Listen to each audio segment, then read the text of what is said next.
Warning: the material discussed in this show may be sensitive or a trigger for some listeners. Strong language and topics are discussed. We talk with active duty service members and practice OPSEC at all times. You have been warned. Oh, yeah. Life just got sweeter now that WLFE-DB has merchandise. Show your support by purchasing your t-shirts for WLFE, Paratalk Radio, Inside the Drag Closet, and more. But it doesn't stop there. T-shirts, coffee mugs, tanks, buttons, cloth bags, and more. Go to WLFE-DB.com. On the top bar, click on the merchandise tab and bam, there you go. You got merch. Support the shows. WLFE-DB.com.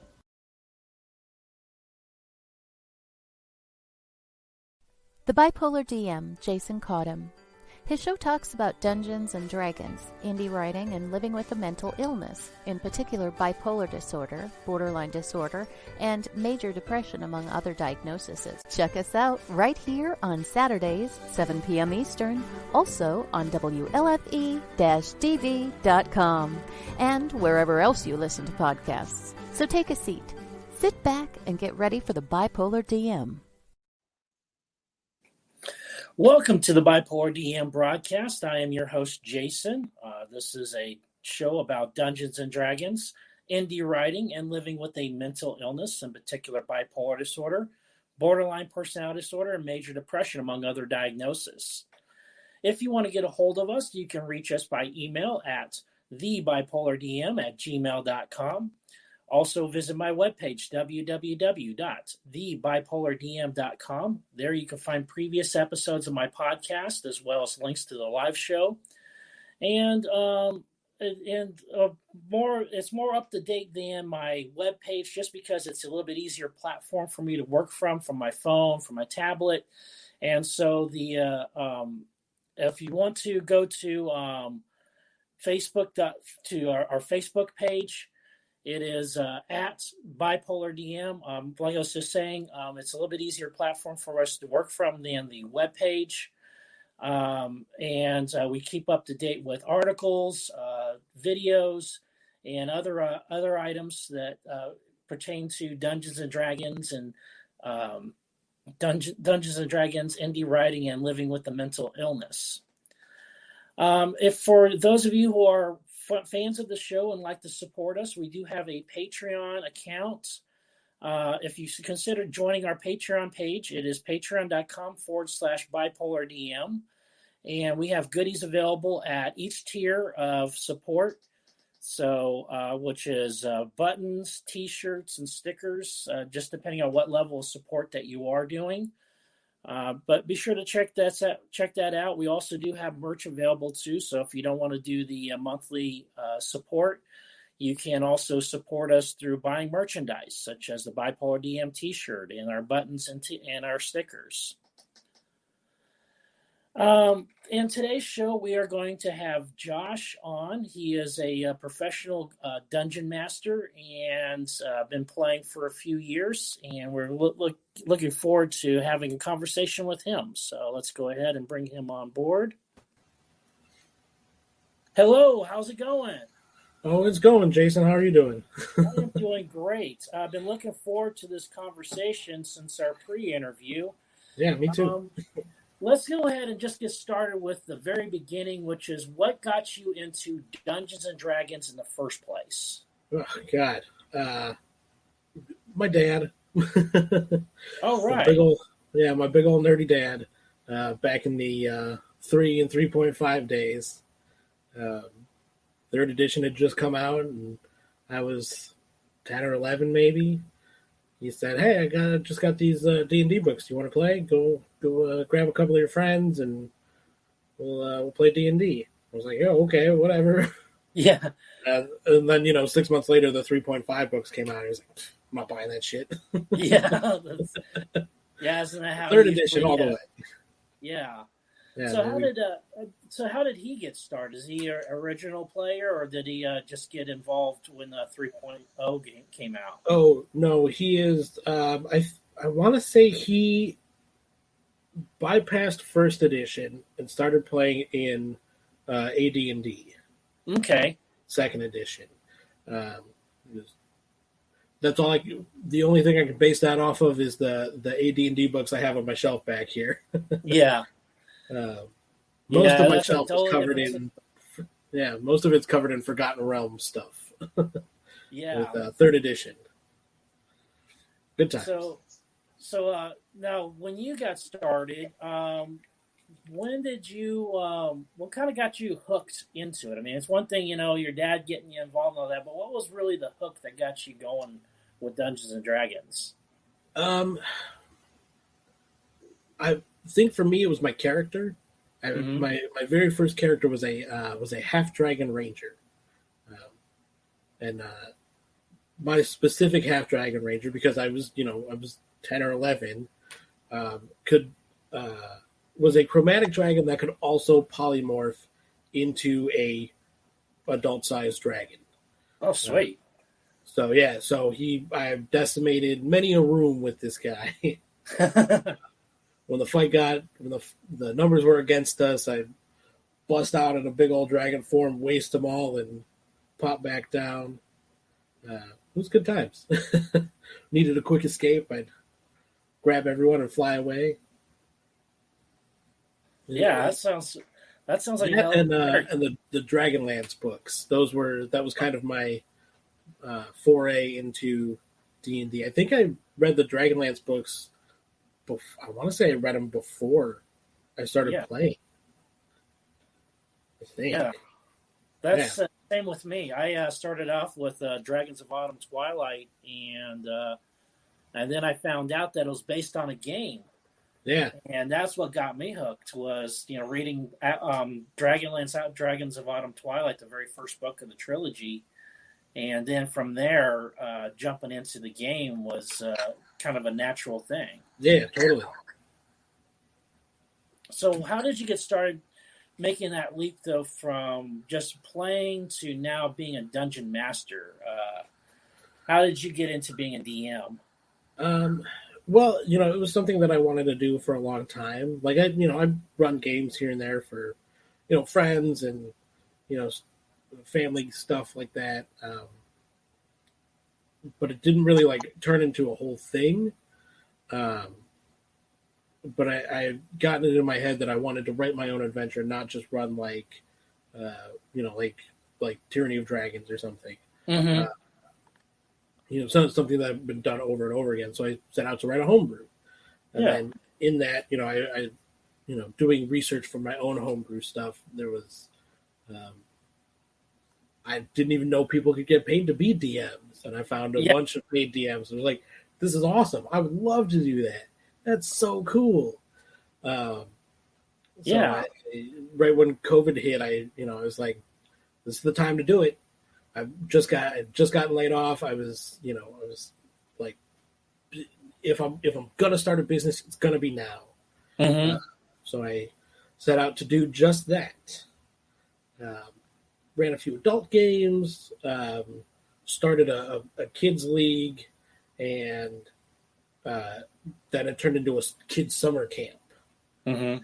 That was great. And now I've been playing with the same group of kids for over a year now. It's been great. So about how many kids are you got in your group right now? The most we had was 6. And that was just a hellscape. Yeah, that is a lot. He's got a dog. I want a dog. I want a dog. No, I want a cat. Just insanity of children. What were the age ranges of these kids? 9 to 14. Oh, okay. So my low end was 9, and that was my own kid. And then the higher end, I think the oldest kid I had was, I think he just turned 13, just now, and he's killing it. Right now, he's playing a blood hunter. We have a Dragonborn fighter in the group.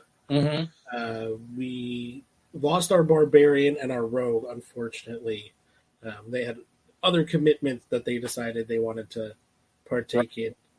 And then my daughter is also playing she's playing a half orc artificer, a battlesmith artificer. Nice. I think So she's only playing an artificer because I pushed her towards it. Yeah. Get the more complicated characters. So Yeah. how did you start this business, the actually getting it going? A lot of it wasn't me. Yeah. A lot of it is my girlfriend. She ran a lot of the behind the scenes stuff. Okay. Talking to different park districts, getting ads together. She built my website. Really, the only thing I maintain is the blog on the site. And even then, I'm so focused on making maps and writing, I don't have time to make the blog. Yeah. So, that falls by the wayside usually.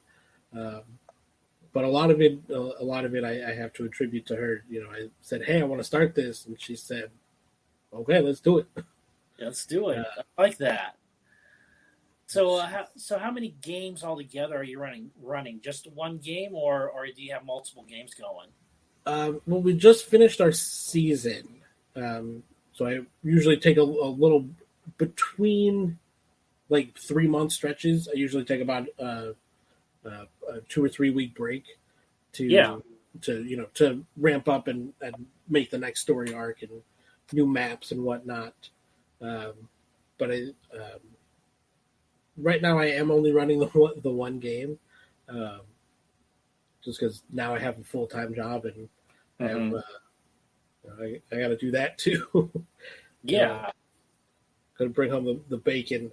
I would love to run more. I think I prefer playing with kids to adults almost. Yeah. Yeah, they keep you on your toes. Yeah, they do. What's some good stories of things going off the rails? Well, it was immediate. They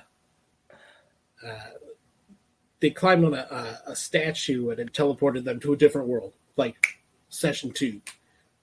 Gone. And then they were arrested for being suspected of stealing the sword, and they failed all their checks to talk their way out of it. Every check failed. So they staged a prison break, and they got out and started a whole thing and are now on the verge of being space pirates. That's they so cool. They climbed on some other statues, pissed off a dragon. One of their guys got eaten by a dragon, by that same dragon. Then they made their way south to the town that makes all the airships and stuff. Came on as a crew for one, as more or less security for it. Mm-hmm. And then they're like, "Oh, can we maybe retrofit this to go fly into space?" And I was like, "Technically, yes." So that's the classic yes and. Yeah. So my next 2 weeks are to scrap the entire world that I've built, and now make a dozen new worlds for them to go and wreak havoc on as space pirates. So that's pretty cool. Yeah, it should be a lot of fun. So how does being a pro dungeon master, how does that work? Just for people that don't know what a pro DM does, what is it that you actually do? It can mean a lot of different things. For me personally, it's I took the time to write the world and create this narrative, not only for myself, but to also go through it and play with players new and old, and go through the whatever story they can twist their way into. I have the world set, and I pretty much making an open sandbox for whatever they Okay. want to do. I know a lot of DMs have like a very on the rails experience that they try and pull. The one that I pay my own DM too, Mm-hmm. to run Tyranny of Dragons. I'm running Tyranny of Dragons with him, and he charges far less than I do, Mm-hmm. but he charges less because he decided I run pre-made campaigns. All the maps are already done. The encounters, everything, it's just there. I just have to say, Yeah.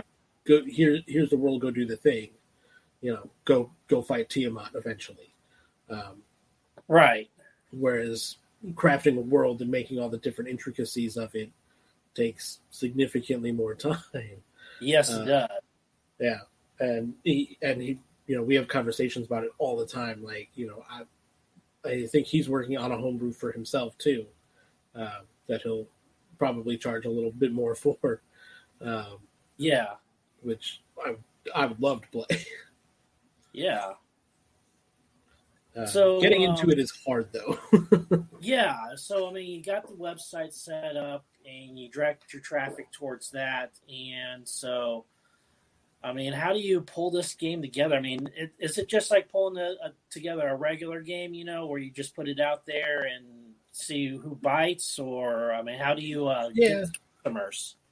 I mean, it's more akin to herding cats, like any DM knows herding players. It's just, oh, I have this thing. Oh, I have this thing. Oh, Thursday? I can't do Thursday. That's Critical Role night. It's just, and it's just a mound of like, no ands instead of yes ands, and it's but I post up the times and dates of games, and I meet with my players usually about a week before the game. Okay. Similar to how we linked up initially. A few days, a week before the game starts. We go through and we build the character if they're not familiar with how to build a character, and I point them towards Hero Forge to make a token for themselves so they can connect with their character more. Okay. Send me a screenshot so I can make a token for for the Foundry maps. Link them into our Discord servers, and then into the Foundry game itself. So we. I run, I call them office hours. Mm-hmm. Really just the time when I'm done with work and I'm just sitting on my computer, not going up, not going anywhere. And it's a chance for players and parents of players for my younger crowd to come and, like if they have questions about the game that we're running, or if there's a scheduling conflict, or, hey, I want my character to be this instead of this. It's a chance for players to talk with me about what they want to do with their game. But I also leave open in character chats so they can, if we're off to fight a boss, they can plan out their attack if they've already seen the map, or if they have downtime, they leave it in the chat like what they want to do. Kind of stuff. Right now, since we're between sessions, they were offered a permanent residence in one of their towns. So they were offered this home, and at the end of the session, I said, you guys, write down, put on the Discord, have your parents email me whatever the things that you want in the house that are specific to you. Like whatever room you want, anything you want in this house, they'll put in this house. But you need to tell me so I can make the map for it, so you can see how cool it is. And immediately you could see all their eyes light up and the gears start turning. It was super cool. I bet it was. Yeah, it was very fun to see. So let's talk a little bit about playing with kids. What's your advice on bringing kids on board to Dungeons and Dragons? Let's start with the best version of the game. obviously we got fifth edition out right now, which is the most popular and probably one of the most user friendly of the editions that's been put out there. Do you use fifth edition or you use something? Yeah, we run fifth edition D&D. We make our characters in D&D Beyond. Okay. Most of it unlocked. Yeah. Every 2 months they come out with a new book, it seems. Yeah. And I'm like, oh, I need that, but I can't justify buying a new book again, so I don't buy a new book. Yeah, that's the one thing I hate about D&D Beyond is that it's not that you have to buy the book; it's that you buy at full retail price. Yep, that's what sucks about it. I mean, they have sales once in a while, and sometimes you get sometimes they send you they email you a coupon code or whatever, and I'm like, okay, well now I can justify it because I saved $4. Yeah, you saved tax. Yeah, but essentially, yeah. But we run fifth edition mostly through D&D Beyond. We make all of our characters there. I stage the battles there so I can see how they'll maybe play out. At least difficulty wise, and then I'll pour all that over to Foundry. Okay. And then Foundry's your virtual tabletop, correct? Yeah. We updated from Roll20 finally. We graduated up to Foundry at the probably about 2 months ago. Was when I officially launched it for us. We've been playing on Roll20 up until that point, and instead of making trying to finagle my way through setting up the chat and video through Foundry, we do it through Discord. More user friendly for a lot of the players. Yeah, especially now that you can link up your D&D Beyond account to it and stuff like that, which does make it a lot easier. The campaigns we've been playing on Discord. We just recently switched over to StreamYard, just because we're using. Since we're playing with adults, I trust them enough to roll their dice and not lie about it. So we've been playing live on StreamYard. Well, we did get our start on Discord, which was a great platform. It's a really great platform to work from. Yeah, it's great. Really easy to use, which is very nice especially when I have to walk players through it. Yeah. We maybe got into the voice chat, but we're still in the text chat. I need a parent to help me, and I'm trying to tell their parent how to fix it and get into the chat and everything. And that's always the first 5-10 minutes of a session. Yeah, trying to make sure herd the cattle on the Discord and make sure they're all in Foundry and it's not crashing for them. And that's apparently happened more and more with the new update that came out for them. So what is some of your advice for playing with kids? Advice for playing with kids: keep it short, 2 hours tops. Okay. Maybe like a 10-minute break at the 1 hour mark, because they until they're like 14, 15, they have just no attention span. Yeah. You hit that like hour 45 mark and you'd see them start to glaze over unless they're in a fight. It's that, and until they're more familiar with it, choose easy classes. Fighter, ranger, rogue, sorcerer, not wizard, sorcerer. Yeah. Sorcerer is way easier to play than wizard. How is it sorcerer is easier than the wizard? Well, you don't have to memorize spells. You don't need to you don't need all the materials left and right. Okay. Every town I go into, I buy all their paper and ink to do my spell book, and it's the tedium that's taken out of it with sorcerer. And sorcerer has cool spells. Yeah. Can you twin a fireball? I don't think so. All right, we're going to go ahead. We're going to go take a quick break, commercial break, and then we'll pick right back up again, talking a little bit more about playing D&D with kids. Sure.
Okay.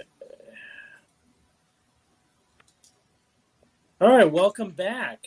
For those of you who are just joining us, we're on the line here with Josh Smith, a professional dungeon master. And we're going to be talking a bit about playing Dungeons and Dragons with kids. So you gave us a couple bit of advice on keeping it short, keeping the classes simple. What else can help when you're playing with kids? Don't give them a sandbox because they won't play in it. Yeah.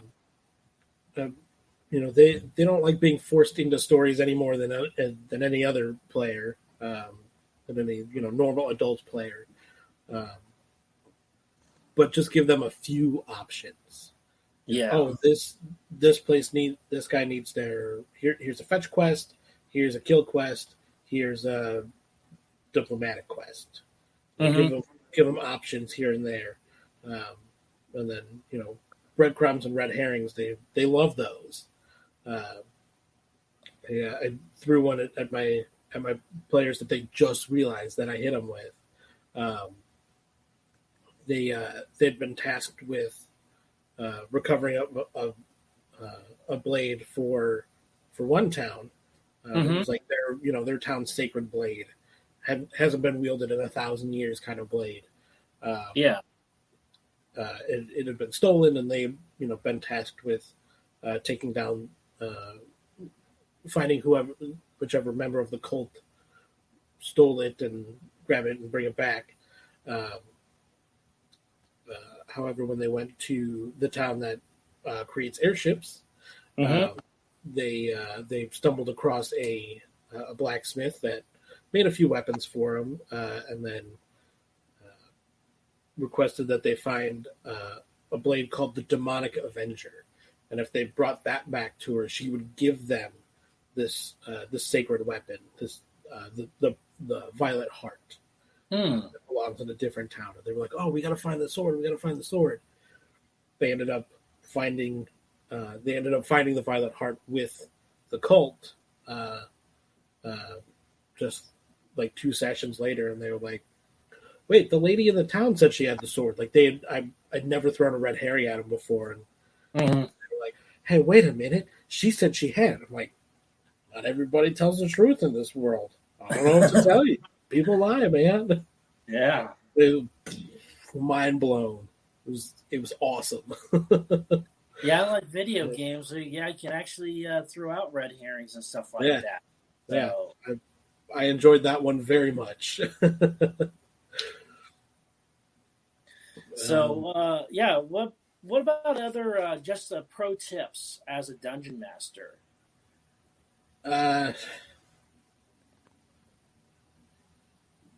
Like how about like for getting ready and stuff like that? Make sure your notes are in order. That's like my biggest. That's like my hardest thing to do. I think sometimes is make sure my notes are in order, because sometimes I'll have a map pulled up on the screen, but my notes on the other screen don't match, and I'm like, hold on, guys, I got to find the right one. It doesn't happen too often, but it's happened enough for me to say notes need to be in order. Yeah, it's what, like snap rubber band on the wrist kind of things. Mm-hmm. You just like it's just something that I got to remember. I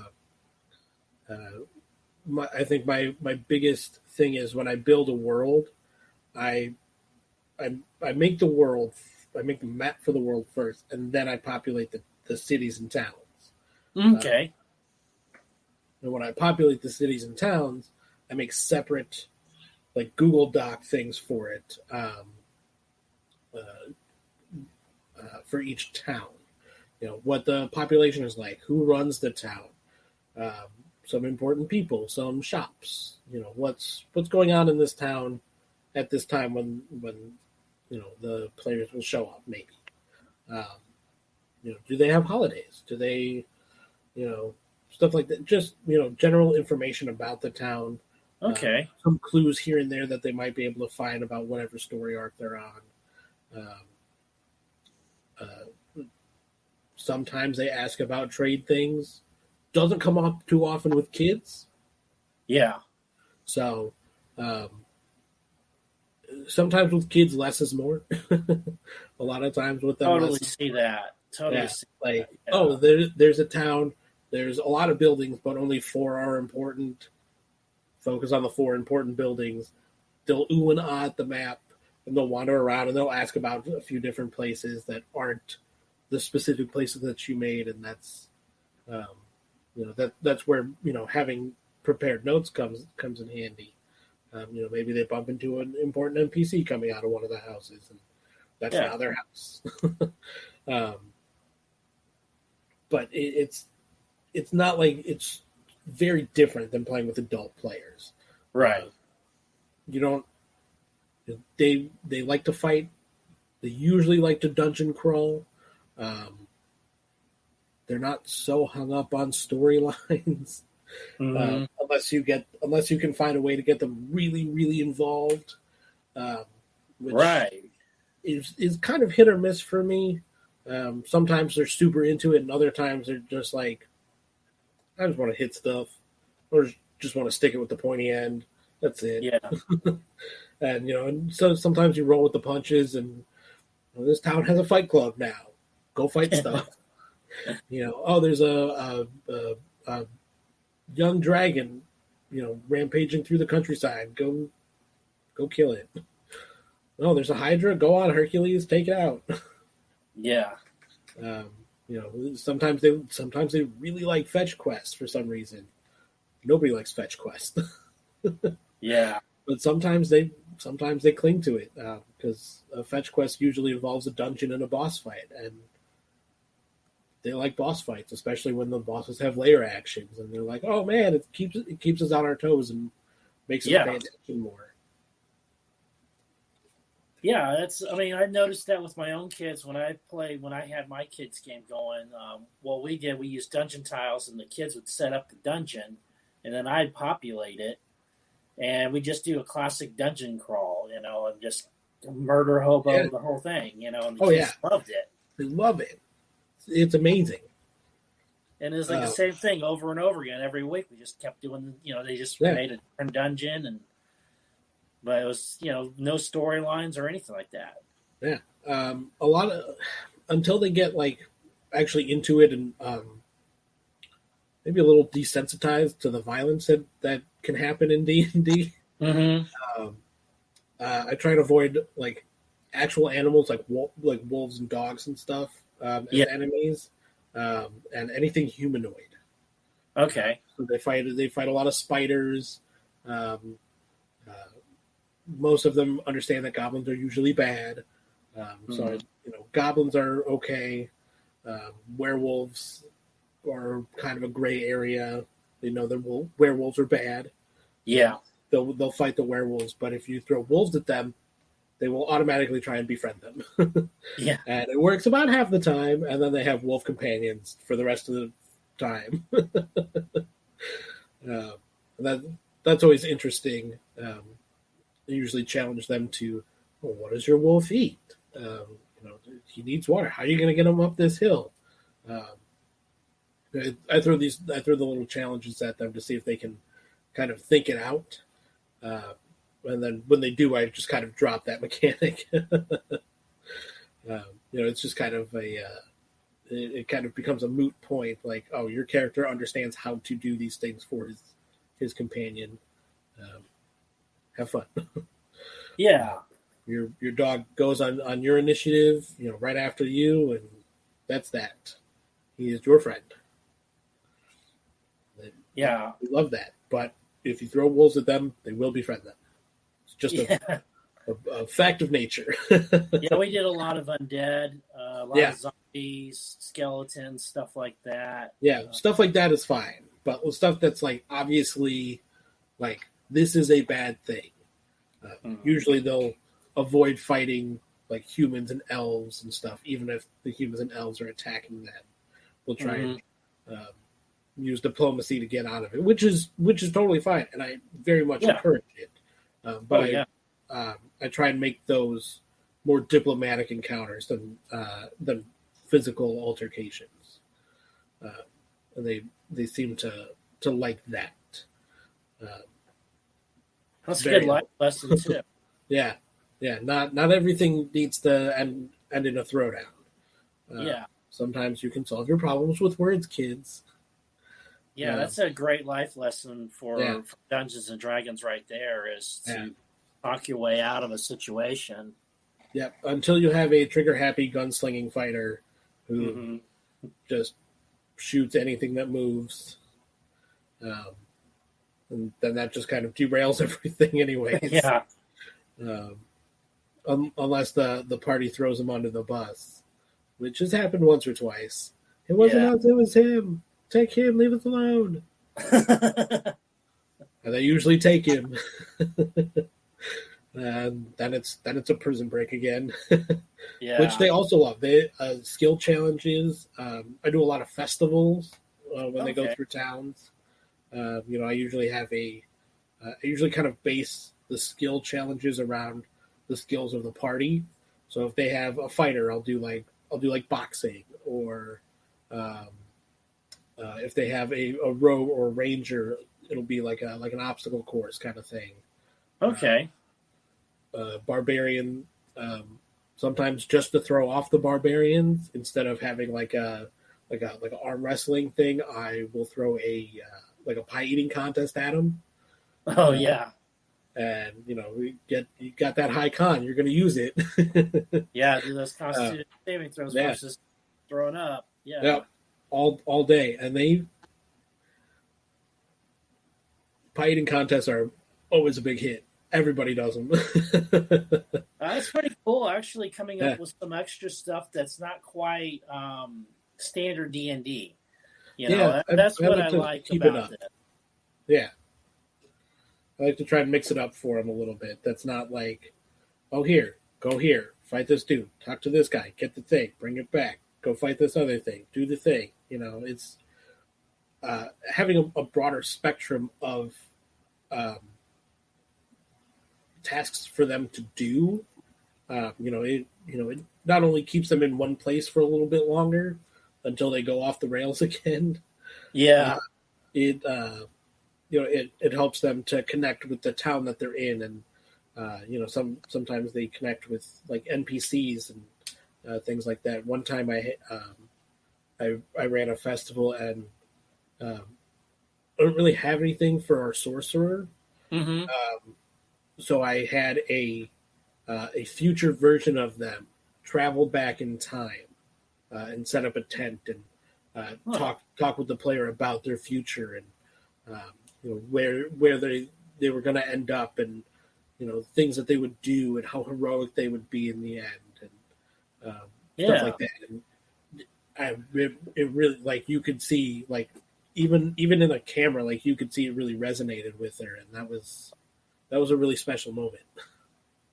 That's pretty cool. You do more than just typical Dungeons and Dragons. Yeah. Excuse me. Okay. Where you're coming up with things out of left field and doing things that are not normal, hack and slash and stuff like that. That's what I love about this game, especially when you're playing with kids. The breadth and of the game and all the things that you can do and come up with. I mean, it's just limited by the imagination of you and the kids, and kids can come up with some pretty off the wall stuff. Oh man, all day, all day. These kids, they like to, they like to pull fluffernutters, and Mm-hmm. the only one who ever has watched Critical Role, I'm pretty sure, is my kid. Yeah. There's always another kid that comes up with, let's get a keg of black powder and throw a torch at it and see what happens. Yeah. Okay, I tell you what happens. It's going to be awesome. Can we fashion a giant spring to launch someone? Sure, you can certainly try. Yeah, those are my favorite words. You can certainly try. Yeah, and they, more often than not, the dice are in their favor for the dumb stuff they want to do. And I'm like, okay, that's, you know what? That's probably my biggest, my biggest pro tip for playing with kids is forget the rules. They want to do something cool, and the dice are in their favor. Just let them. It's going to be so much more memorable for them. Yes, the rule of cool. Yeah, oh yeah, the rule of cool for sure, and it's something that's going to resonate with them, and keep them more into the game longer. So sometimes you can even run that out to maybe a 3-hour window. Sometimes you'll get a kid who's like, "Can we just keep playing?" Yeah, they're in it. They're in the moment. They're like, I want to play more now. I don't want to wait a week. I want to play now. And sometimes I'm like, yeah, sure, we can play. We play another like half hour. Yeah, usually it's another half hour. Yeah, especially when you got something really good going on too. Yeah, like a fight or something like that. Oh yeah, I hate dipping out in the middle of a boss fight. If we're coming up to a boss fight and we have like 10 minutes left, we're not starting that boss fight. Yeah. We'll maybe we'll level. I'm kind of willy-nilly with the levels here and there. Mm-hmm. If they finish a story arc, level. If they get to a place that they've been trying to get to for 3 sessions now, level. If they stuff like that, and like, while we as DMs and players alike love to level, because that's when you start getting all the cool stuff. Once you hit that like level 10 barrier, you bust through that. That's when you start getting all the really cool stuff for your class. That's when they start getting all the really cool stuff for their class, and it, you can watch them, pick their new feats and their spells, and oh, do I want a multi-class now? Do I, what do I want to do with my character? And it's, of that last 10 minutes, but going into a boss fight, if we decide to level, we'll spend the next 10 minutes talking about, the different things that you can do with your character. Mm-hmm. I always have them instead of rolling for hit points, I have my adult players roll for hit points like a normal person. But for the kids, it's always the maximum health you can possibly have. Yeah. Like the maximum you can roll plus your con plus your whatever feat bonuses you have. That's your maximum hit points. You have 300 hit points by the time you hit level 20. You have 300 hit points. Cool. Yeah. That's the one thing I always liked about. I always did with my kids is I didn't like them squishy. I usually start them off out at first level, like third level, and max hit points. Just so that they're not so squishy. Yeah, so they can. It's not like, oh no, we fought 4 goblins, we're all gonna die. Yeah. It's not. It's not every fight up to third level is life or death, but once you get past that, it's kind of you can breathe a little bit easier. You can take some hits, especially when you have those max hit points. It's very helpful for them. And also the different monsters that they can get exposed to instead of just the same ones over and over again. Yeah. So you're actually able to give them more. You know, and then instead of like the same 4 bandit types, now you can dip into, oh, this one is a youngling vampire, or here's some lycanthropes. You can hit them with some heavier stuff at lower levels if they have the hit points for it. Mm-hmm. And it makes for a more interesting game though too, especially because it gives you more breadth and stuff like that.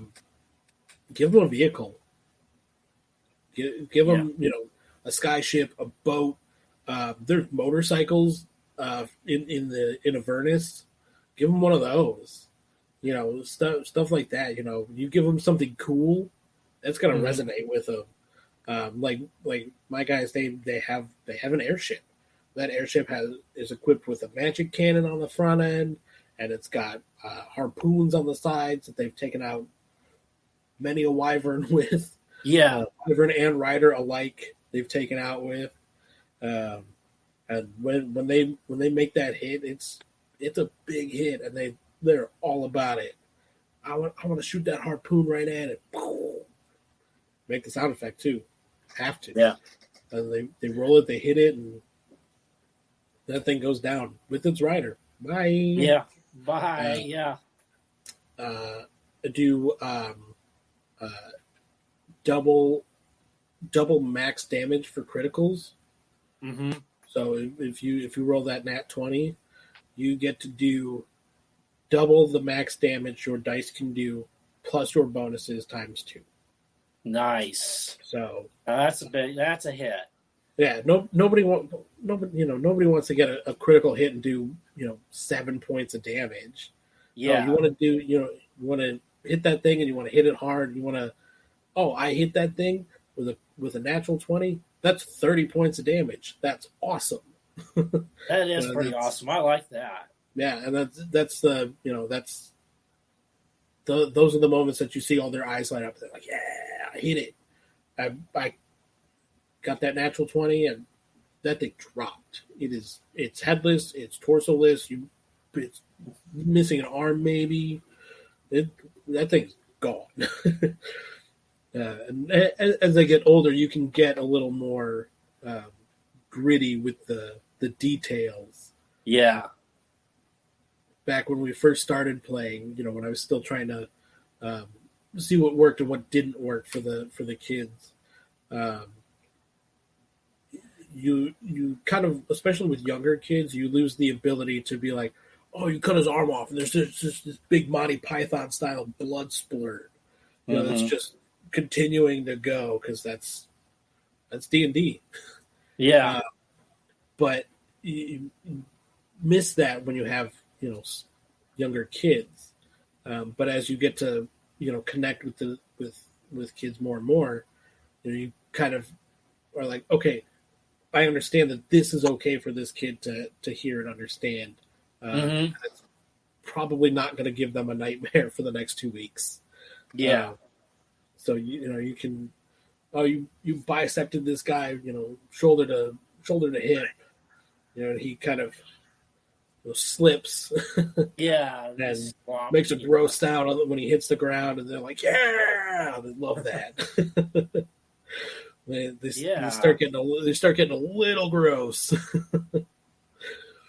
Yeah, I found that was the same with my kids too when I was playing with them, that they started getting into the blood and guts and like it gory and stuff like that. So we're really lucky with Foundry too, because Foundry has special effects now. They have a blood and guts modification for it. So when you start doing damage to a creature, you see a little blood splurt, and as that creature moves around, it leaves a trail of blood behind them. And wow. when they go down, there's this like kind of this blood explosion. I don't think there's a sound effect with it, but I could just have that turned off on my end. Yeah. There's some of them use fireballs and smoke grenades. There's effects for those too, and any chance they get to see that effect hit the board, that blows the lid off the place. They're all about it. Oh, it's so cool! I want to do a lightning bolt, Bzz. And they see it, appear 60-foot range on it. And they fought a dragon that sprayed acid at them, and that acid shot from the dragon to the other side of the map, and they all got hit by it, but they all didn't care because the effect was cool. Yeah, that's probably one of the few virtual tabletops that I haven't played yet is Foundry. I've played Roll20. I've played what's the other one that's out right now? There's Fantasy Grounds. Fantasy Grounds, yeah, I played Fantasy Grounds, but I haven't played Foundry yet, just because. Is it very expensive getting in the door as far as maps, tokens, stuff like that? It's very open source. So some of the mods are Patreon based. Mm-hmm. So you have to subscribe to this person's Patreon to get the full effect of their modification for it. Okay. But Foundry itself it's a one-time license fee, and you just get it, and everything pretty much just works. It takes a little bit of finagling to get players in, and if you set up your own server through it, that takes some doing. Mm-hmm. So I just kind of bypassed it and said, I'm just going to do Discord. Yeah. Instead of paying for a server and all that, I'm just going to do Discord. Totally fine. And then I run instead of running the games through a hosting server, I run it through my own computer right here. Yeah. And so all the players just link right into my computer every week. And that's how they get their characters. And usually when we level in D&D Beyond, because leveling in Foundry is a nightmare. Yeah.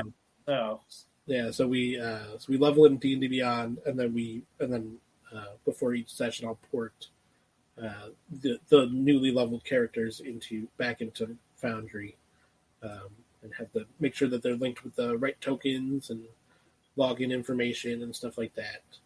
And then we just play. They get to create their own dice in there, and every week someone's got new dice. Like, oh, I just found this color combination, and doesn't it look cool in metal? And you can pick the dice up and shake them around the screen a little bit, and they play with that endlessly, which is so much better than drawing on the map like they do in Roll20. Yeah. They like to write, hi, how's it going? And I'm going this way. For some reason I'm writing it on the map. I'm the only one that can actually see what they're writing. They're kids are interesting to play with, and it's always very fun, and I enjoy the hell out of it. Yeah, I mean, I did too. I love playing with kids. Now you play with your daughter.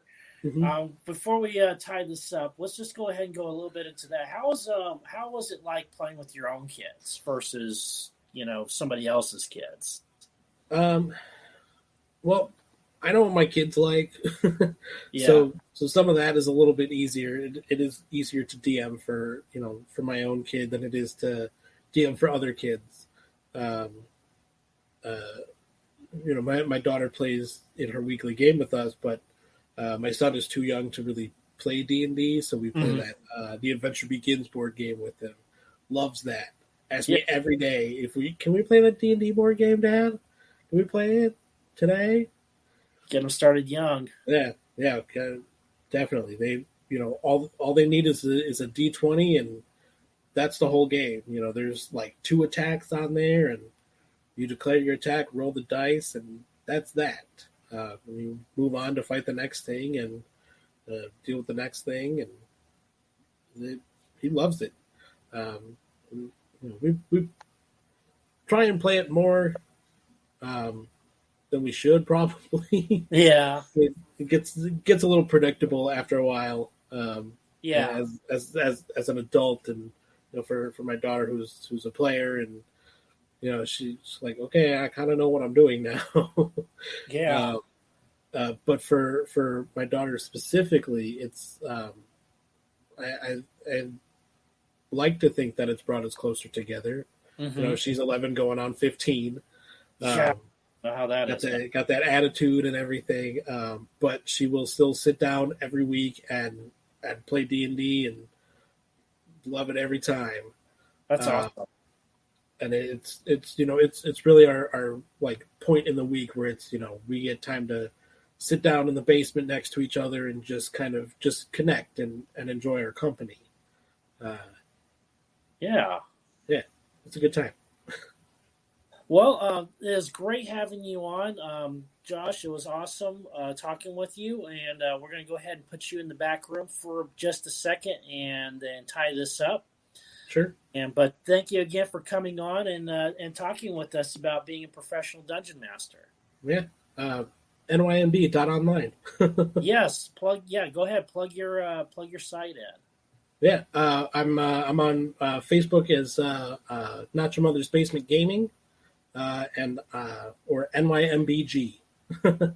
If you want to look for me that way. On the internet itself, we are NYMB.online. We're open all the time. Sweet. All right. Well, thanks again, and we'll go ahead and put you in the back. Thanks. Okay. Thank you so much for tuning in. Appreciate everyone that has been showing up and watching. And for those of you who are not watching live, you can catch us live on Saturdays, 7 p.m. Eastern Standard Time. This is the Bipolar DM show, and we're about Dungeons & Dragons, indie writing, and living with the mental illness.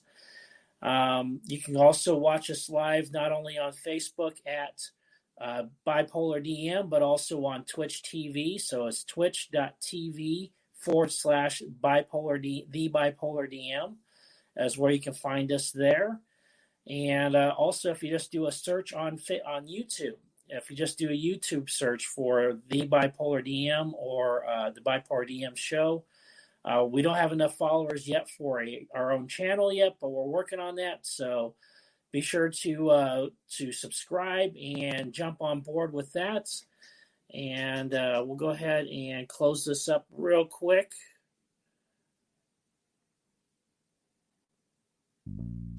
Rochester Winter Parafest is back, March 25th, 26th, and 27th of 2022. Come say hi to Naked and Afraid celebrities Melanie Elizabeth and Trent Nielsen, Haunted Case Files Jack Kenna, Monster Quest Steve Coles, and more. This event has it all: paranormal investigators, UFO researchers, Bigfoot researchers, and even photo opportunities for the kids with Buddy the Bigfoot. Oh, okay, adults too.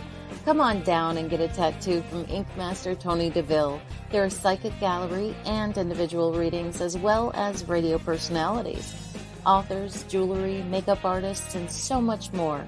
It's only $15 per person, and children under 10 are free. March 25th, 26th, and 27th of 2022.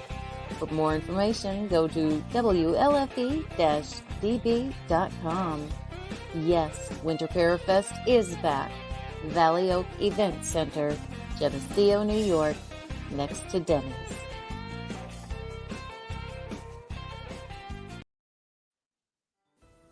Thank you for listening to the Bipolar DM. They love sharing thoughts and ideas.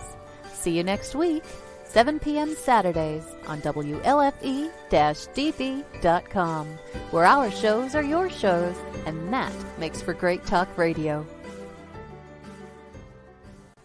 WLFE Digital Broadcast Network is on TV. You can watch all of our shows on WLFE-DB.com.